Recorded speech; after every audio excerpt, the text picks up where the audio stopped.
하루에도 여러 번 선택의 순간을 맞게 됩니다.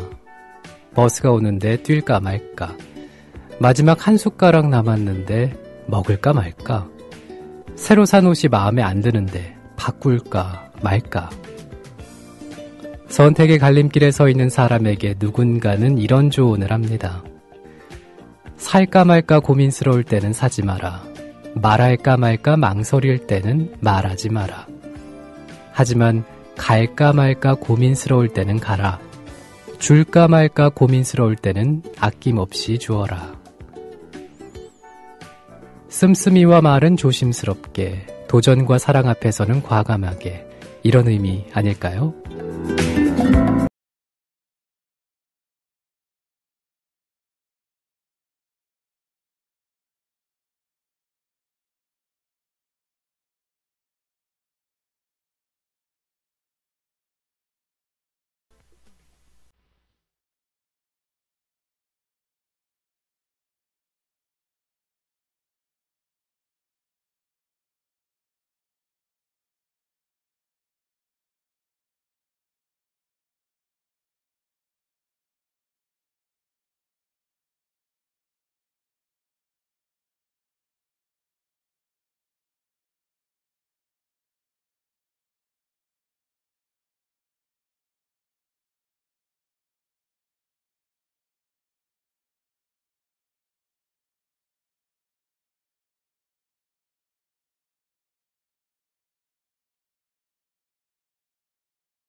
(9월 23일) 월요일 아침 일어나 시작했습니다. 오늘 첫 곡은 플라시도 도밍고의 목소리로 러브스토리 띄워드렸습니다.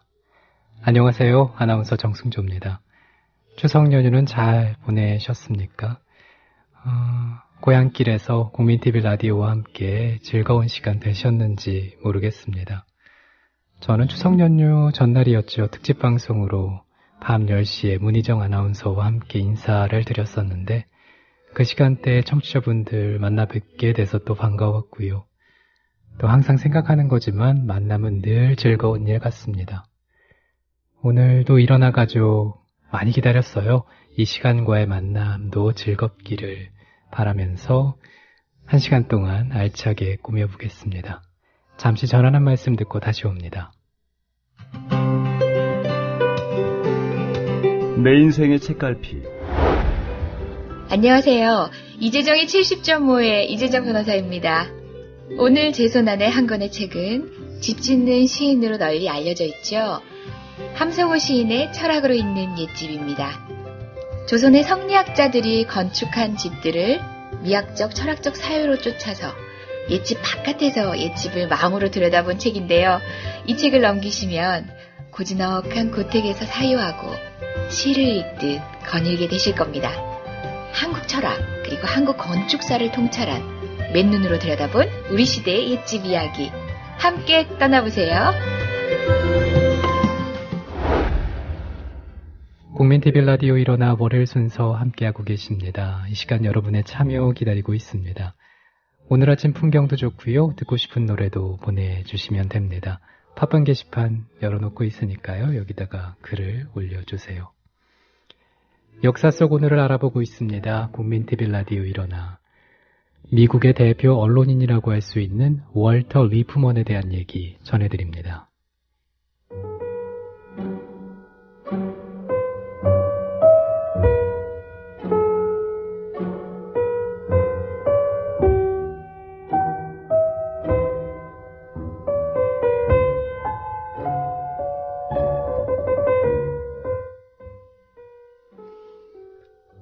(1차) 세계대전이 발발한 1914년 한 섬에 영국인, 프랑스인, 독일인이 모여 살았다. 이곳에서 바깥 세상을 알 수 있는 통신수단은 60일에 한 번씩 오는 우편 증기선이 유일하다. 이들은 전쟁이 발발한 지 6주가 지나서야 영국과 프랑스가 독일과 전쟁을 치르고 있다는 사실을 알게 된다. 그 소식을 듣기 바로 전까지만 해도 이들 세 나라 사람들은 서로 즐겁게 얘기를 나누는 친구였다. 124년 전 오늘 미국에서 태어난 웰터 리프먼이 쓴 여론의 서두 부분입니다. 뉴 리퍼블릭, 뉴욕 헤럴드 트리뷴 등을 거치면서 정치평론가로 이름을 떨친 미국의 대표적인 언론인 리프먼은 언론은 국민에게 세상을 돌아가는 일을 알려주고 의제를 설정하게 한다고 했습니다. 1차 세계대전을 겪으며 쓴 여론은 언론 관련 서적의 대표적인 고전으로 언론의 존재 이유를 잘 설명하고 있죠. 리프먼이 정치 권력과 언론에 관해 보여준 해안은 전 세계 언론의 지침이 되고 있습니다. 리프먼은 언론에 맡겨지는 국민의 알 권리라는 것은 국민에게 주어지는 특권이라고 말합니다. 정부를 중심으로 한 정치 세계는 일반인들이 인지할 수 없는 외적인 세계에 존재하고 있고 이에 대해 알기 위해서는 3가지 방법이 있다고 얘기하는데요. 개인 스스로가 현상을 탐색하거나 누구에게서 보고를 받거나 단순히 상상하는 것. 이 3가지입니다. 결국 현대의 복잡하게 분화된 사회에서 외부 정치 세계에 대한 이해는 그 누군가의 보고, 그러니까 언론의 보도에 의한 것이라고 말합니다. 만일 언론이 없다면 정부의 기밀주의를 둘러싸고 발생할 수 있는 거짓말과 허위를 탐지할 수 없는 아주 불편한 사회가 된다고 했습니다. 언론이 국민의 이름으로 정부를 비판하는 이유도 여기에 있겠죠. 하지만 현 정부는 언론 통제로 국민의 알 권리를 제한하려고 하고 있죠. 국민 여론은 무시한 채 그들만의 섬에 갇혀 세상을 보려 하고 있는 것입니다.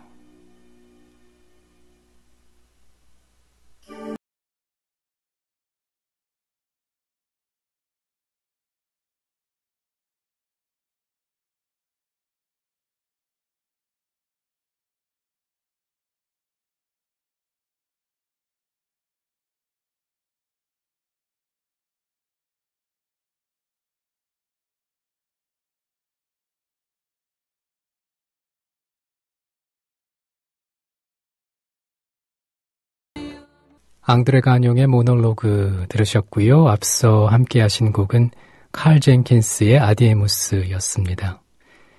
아디에무스는 칼 젠킨스가 만든 프로젝트 그룹의 이름인데요. 앞서 소개해드렸다시피 노래 제목이기도 합니다. 라틴어로 우리가 다가올 것이다. 이 의미라고 하네요. 국민TV 라디오 일어나 함께하고 계십니다. 방송 들으시면서 신청곡 그리고 사연 기다리고 있습니다. 생각나는 것들 또 제게 하고 싶은 말도 좋고요. 오늘 아침 풍경도 좋고요. 또 이 새벽과 잘 어울리는 노래도 듣고 싶은 게 있으시면 팟빵 게시판에 올려주시기 바랍니다. 이번에는 레게의 전설이라고 불리는 반말리의 역사 속 오늘로 안내하겠습니다. 함께 하시죠.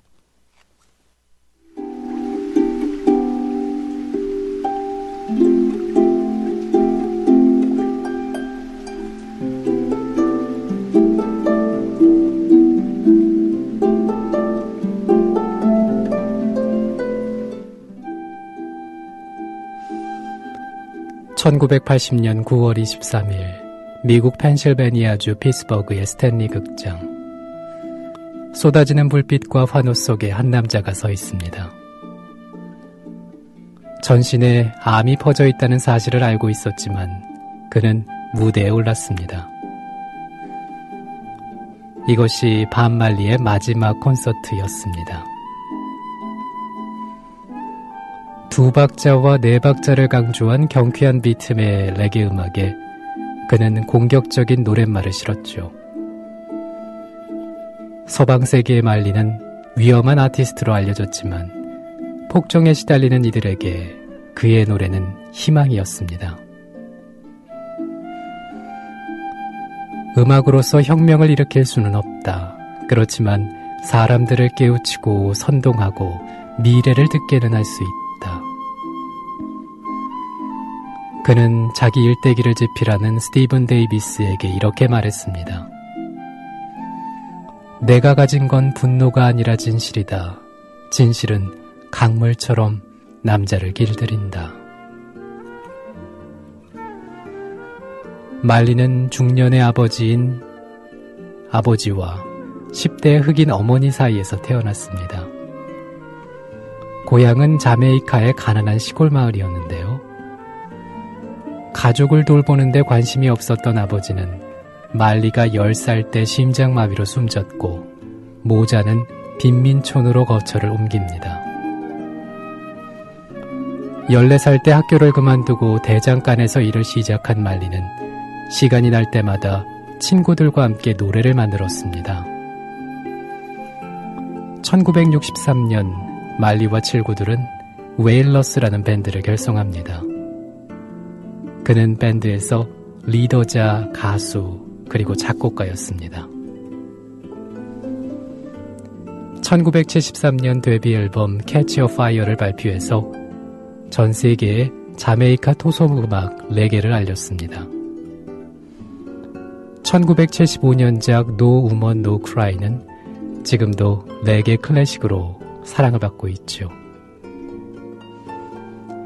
건강이 좋지 않았지만 말리는 1978년에 세계 투어를 강행합니다. 같은 해 고향 자메이카에서 평화를 위한 콘서트를, 미국 보스턴에서 흑인 자유 투사를 위한 자선 공연을 가졌습니다. 1980년에 투어에 나선 그는 뉴욕 센트럴파크에서 조깅을 하다가 쓰러졌습니다.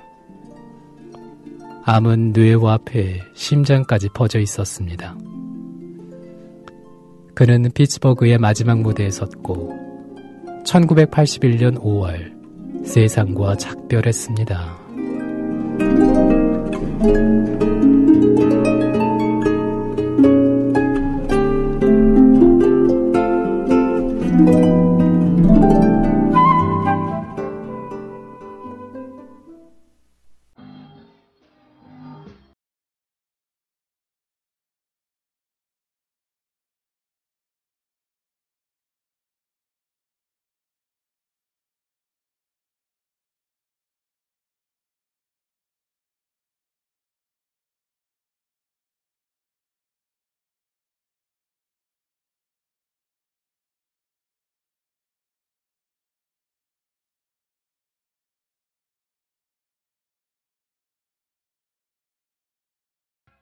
칠 7분이 넘는 긴 시간 동안 밥 말리의 노래 감상해봤습니다.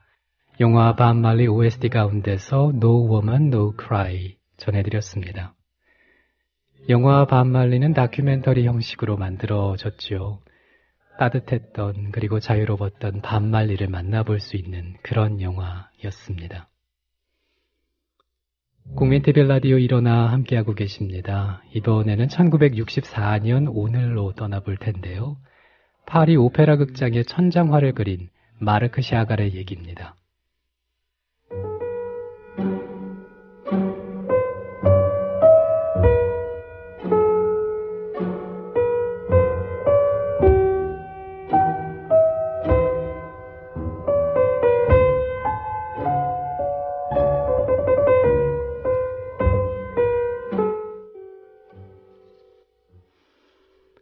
(1964년 9월 23일) 프랑스 파리 오페라 극장은 색채의 마술사 마르크 샤갈의 천장화가 공개됩니다. 당시의 샤갈은 이런 생각을 했습니다. 프랑스 문화부 초대장관이 오페라 극장의 새 천장화를 그려달라고 제안했다. 난 고민에 빠졌고 감동했다. 나 자신에 대한 의심도 품었다. 밤이나 낮이나 오페라 극장에 대해 생각했다. 이론이나 방법 같은 것에 구애받지 않고 새처럼 자유롭게 노래하고 싶었다. 오페라 유령의 실제 무대기도 한 파리 오페라 극장과 샤갈의 인연은 1958년으로 거슬러 올라갑니다. 오페라 극장 무대에 오른 모리스 라벨의 발레 다프니스와 클로에의 무대 장치와 의상 작업을 맡은 것이지요.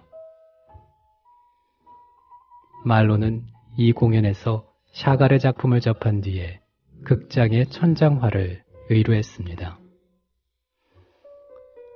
대작이 공개된 날도 다프니스와 클로에가 한창 공연 중일 때였습니다. 샤갈은 560제곱미터 면적의 원형 천장을 푸른색과 붉은색, 노란색 등 색깔별로 구역을 나눴습니다. 화가는 윗부분에서는 배우와 음악가의 창작 활동을 아름다운 꿈속의 거울에 비친 것처럼 묘사하고 아랫부분에서는 관객의 의상이 일렁이는 것을 표현하고 싶었다고 전했습니다. 그는 14명의 작곡가와 이들이 작곡한 발레, 오페라를 그렸죠. 바그너와 드뷔시, 스트라빈스키, 차이콥스키 등 오페라와 발레 음악의 위대한 작곡가들에 대한 존경심을 담았는데요. 일생 동안 음악과 춤, 연극, 시를 사랑했던 샤갈에게는 어쩌면 마땅한 일이었을지도 모릅니다. 천장화가 공개된 뒤 너무 유치하다는 전문가들의 힐난이 잇따랐지만 일반 대중의 환호 속에 수그러듭니다. 하지만 오페라 극장의 전반적인 스타일과 샤갈 작품이 조화롭지 못하다는 지적은 여전했습니다. 작업을 마치고 프랑스가 아니었다면 색채도 자유도 없었을 것이다 라고 한 샤갈은 20대 초반 파리로 나와 그림 공부를 하며 입체주의를 접합니다. 2차 세계대전 중에는 미국에서 지내다가 1947년 파리로 다시 돌아와서 남프랑스에서 삶의 끝날까지 머물렀습니다.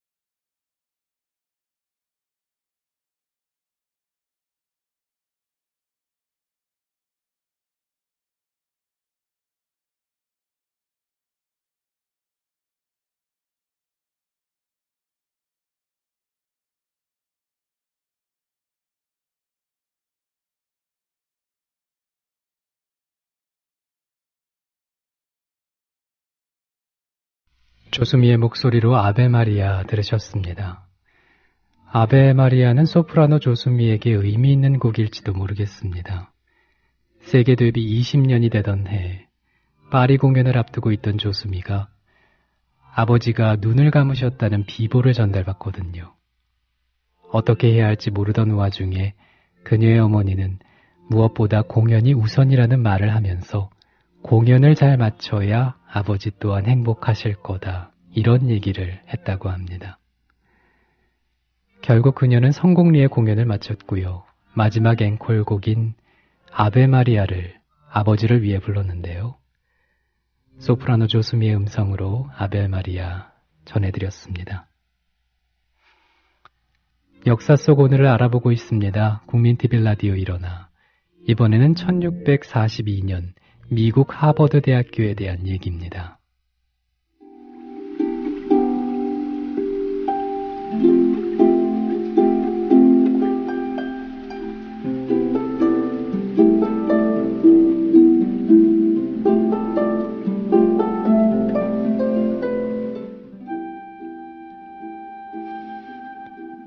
(1642년 9월 23일) 하버드 대학교에서 첫 졸업식이 열렸습니다. 신대륙 미국에 세워진 최초의 교육기관 하버드대에서 벤저민 우드브리지와 데니얼 브루스터 등 9명이 학사 학위를 받죠. 하버드대 졸업 시즌에는 학위 수여식 외에도 동창회와 세미나 등이 며칠간 열리는데요. 그뿐 아니라 테레사 수녀 등 유명 인사가 초청이 돼서 연설도 하고요. 마셜 플랜 같은 중요한 정책이 발표되기도 합니다. 프랭클린 루즈벨트와 존 F 케네디 등 역대 대통령, 40명에 가까운 노벨상 수상자가 하버드대 출신입니다. 장차 세계 지도자가 될 수 있는가를 주요 선발 기준의 하나로 내세우는 학교답게 하버드대는 고귀한 집단에 속하는 사람을 대거 배출했습니다. 하지만 입학생이 모두 귀족 사회에 도달하는 것은 아닙니다. 하버드대 입학생 가운데 졸업하는 비율은 87%, 나머지는 적응에 실패해서 졸업식장에 서지 못하죠. 하버드대는 미국식 경쟁체제 축소판이라고 불리기도 합니다. 동아리에 가입을 할 때도 자기 능력을 입증해야 하는데요. 학교 측은 최고의 대학에 왔으니 너희는 당연히 행복하다고 여기고 이곳에서 탈락해 행복을 쟁취하지 못하는 학생에게는 관심을 기울이지 않았습니다. 이와 관련해서 1995년 5월 에티오피아 출신 시네두 타데스는 베트남 출신 룸메이트인 호를 흉기로 45차례나 찔러 살해한 뒤에 자살했습니다. 대인관계의 장애에 시달리던 타데스는 호가 룸메이트를 바꾸려고 하자 범행을 저질렀던 것입니다. 이 사건을 다룬 책인 미완의 천국 하버드는 타데스가 대학보건소와 기숙사 담당자와 상담을 했지만은 하버드대는 부적응자에게 별 관심을 보이지 않았다고 소개합니다. 타데스와 호가 가해자와 피해자로 나뉘지 않고 둘 다 피해자로 여겨지는 이유기도 하지요.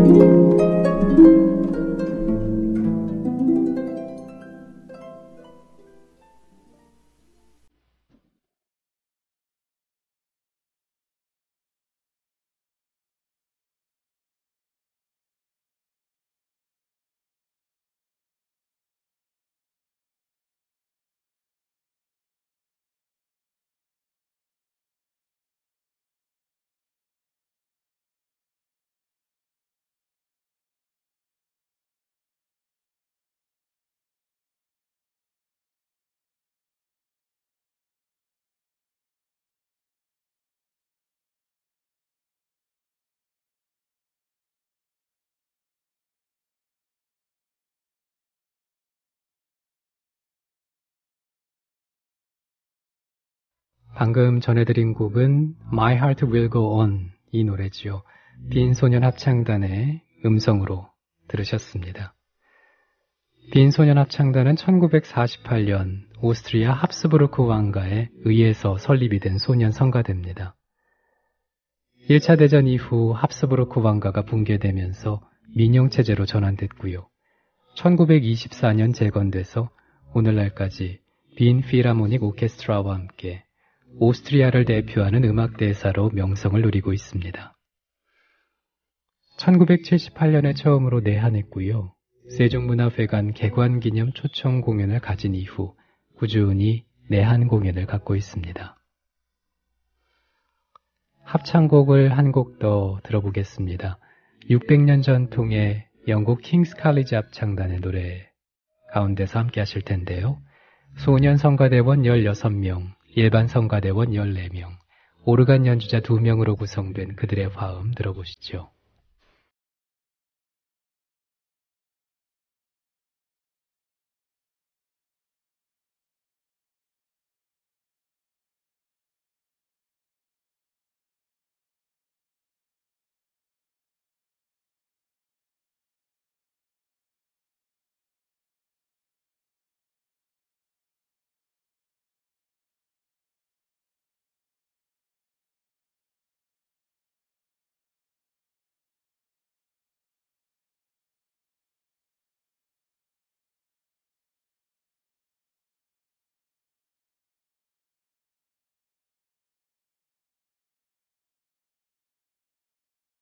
영국의 킹스 칼리지 합창단의 노래 전해드렸습니다.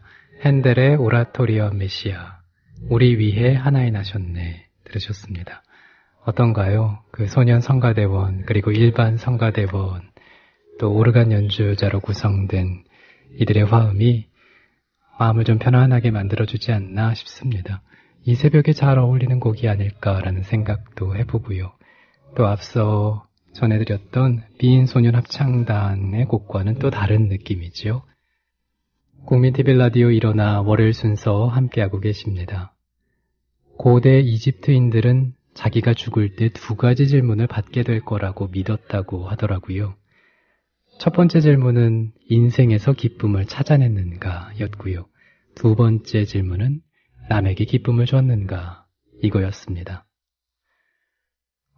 저도 이 얘기를 듣고 좀 생각을 해봤는데 첫 번째 질문에서는 그렇다라고 이렇게 자신 있게 대답할 수 있을 것 같지만 두 번째 질문에는 조금 더 오랫동안 생각을 해봐야 될 것 같아요. 잘 떠오르지가 않네요. 우리 국민TV 일어나 가족들 어떠십니까? 다른 사람에게 기쁨을 주셨던 기억 떠오르는 게 있으신지 궁금하네요. 마지막 곡 띄워드리면서 인사드리겠습니다. 쇼팽 야상곡 작품 32의 1번 준비했습니다. 이 곡 들으시면서 활기찬 한 주 되시기 바랍니다. 함께해 주신 여러분 고맙습니다.